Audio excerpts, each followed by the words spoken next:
Alright gang, let's try this one. You're drafting the cosecant. So remember, for this one, you're going to use the reciprocal, which is 1 over the sine of x over 2. So you're going to be graphing the reciprocal, which is sine of x over 2.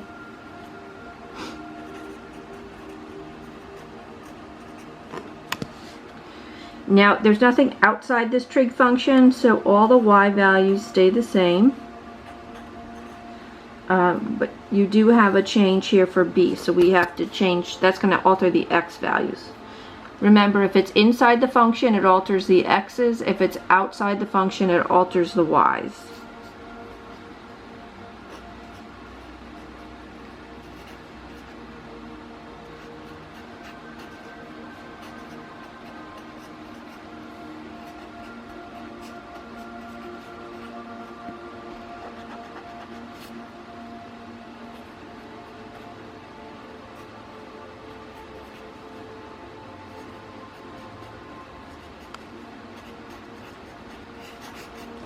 So the width of the function is 4 pi, it's twice as long.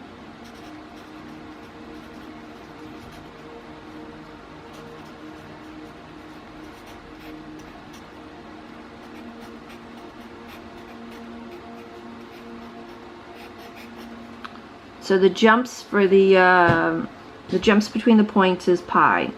There's no c value here, so there's no left-right shift, which means you start at 0. You know you're going to end at 4 pi because that's the width of one cycle. So you could sort of figure this out in your head, like half of this and then half of that and so on, or you could just add the increment.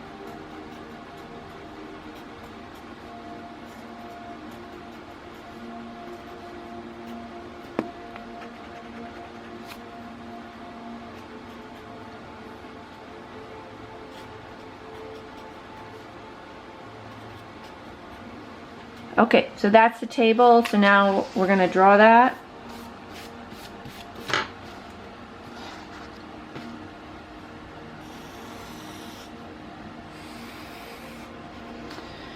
Okay, so the x values are extraordinarily larger than the y values, like huge. This is a huge horizontal stretch. So just be careful. If you call something like this pi, that's equivalent to 3. So like 1 would be like there. -1 would be around there. Okay, so just watch how you scale that. Again, because pi is approximately 3.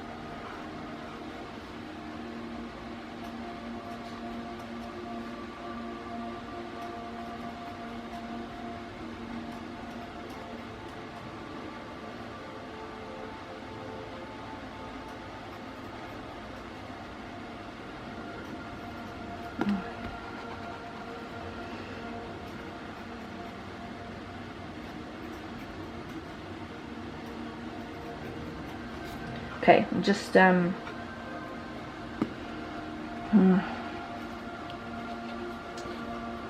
okay.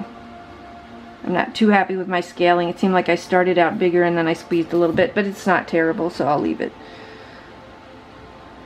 Alright, so I'm going to plot these points, so 0, 0. So you'll just notice I'm plotting this, okay? I'm just going to say it as I do it. Pi 1, 2 pi 0, 3 pi -1, 4 pi 0. Okay, that's the first cycle.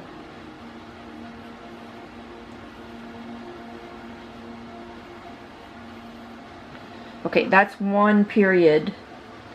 Now we're going to do another one.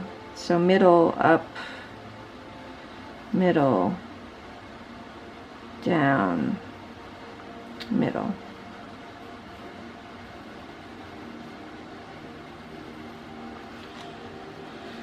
Okay. Alright, so that one is your sine x over 2. Now we're going to draw the reciprocal, which is the cosecant. So through all the middle points go the VA, because that's when you're dividing by 0, right? This is when the height is 0, so you're doing 1 over 0, so that's why your VAs are there.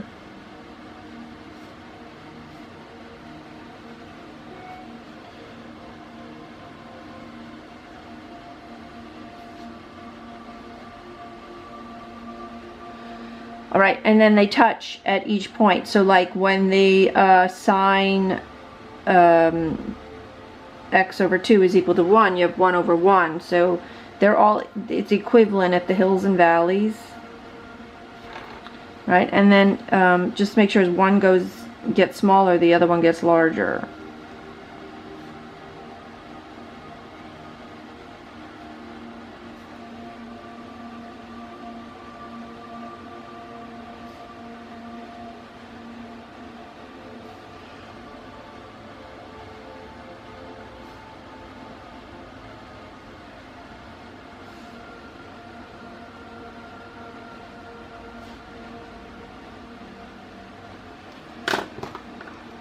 Okay, and then again, this was just a tool, so I'm going to pull it off of the final answer.